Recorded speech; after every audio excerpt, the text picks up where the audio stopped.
G'day guys, how you going? Back at another one. Now I've had this for about 2 years now. Not much has gone wrong with it. I've come off a couple of times when it snowed, and I've missing now a mirror. The seats are a bit come off a little bit. Some of the plastic has come off. Not too worried about that. The battery is dead at the moment, but it will still start. I had a problem with it though when I first got it, that it would not start for ages, like at least 2 months. Wouldn't start for 2 months, and I looked up on YouTube why it wouldn't start, as we all do, and I seen a bloke blow into the fuel cap.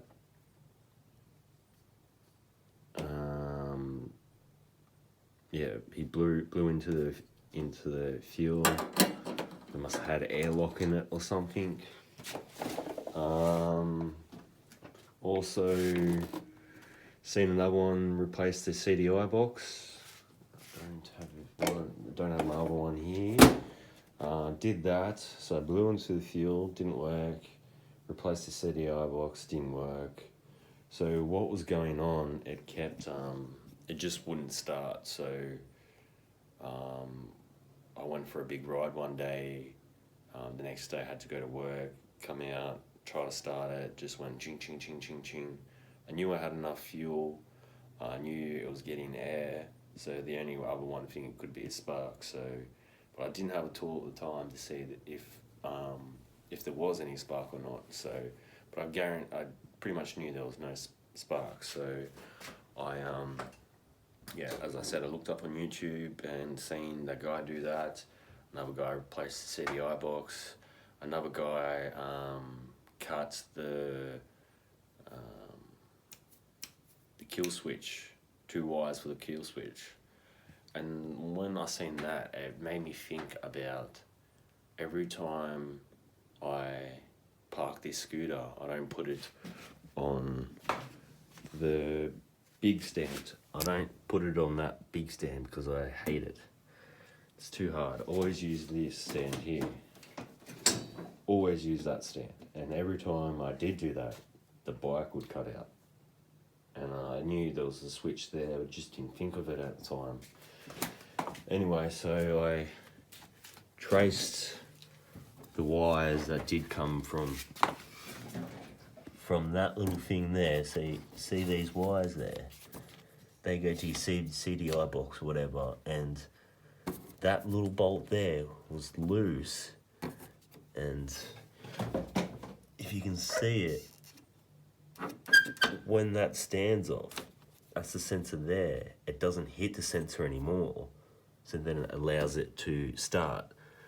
So I didn't realize this, but so I tightened that bolt back up, and literally as soon as I did that and I moved the stand back up again, it fired straight up. So just make sure on your Chinese 50 scooter, if you've got one of them, don't cut the cables, don't get a CBI box.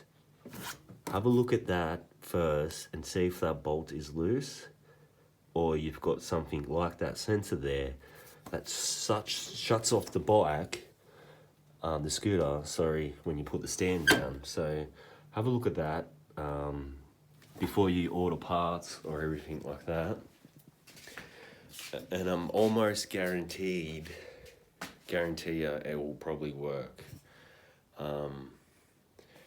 Just out of luck, I found why I did it, just because I had a brain snap in my head when I was like, I don't have a kill switch on my bike, but every time I kick the stand down, it turns off the bike. So, and I was like, bang, there must be a sensor there.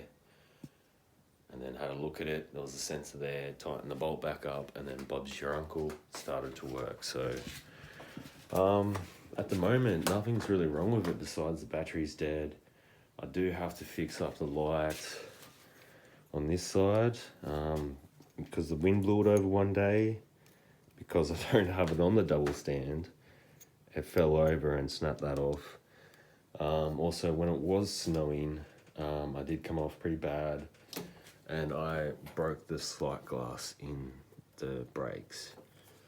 But so they don't really work. I do have some back brakes, but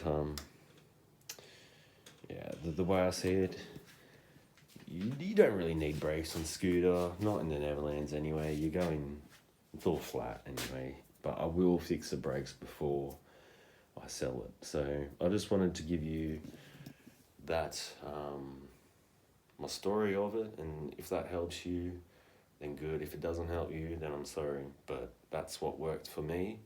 As I said, I've seen people cut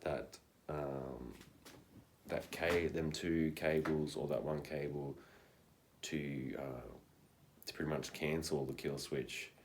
But the more stuff you cut, the more stuff that you muck around with, is the more you have to fix when you resell it again. So I didn't want to do that.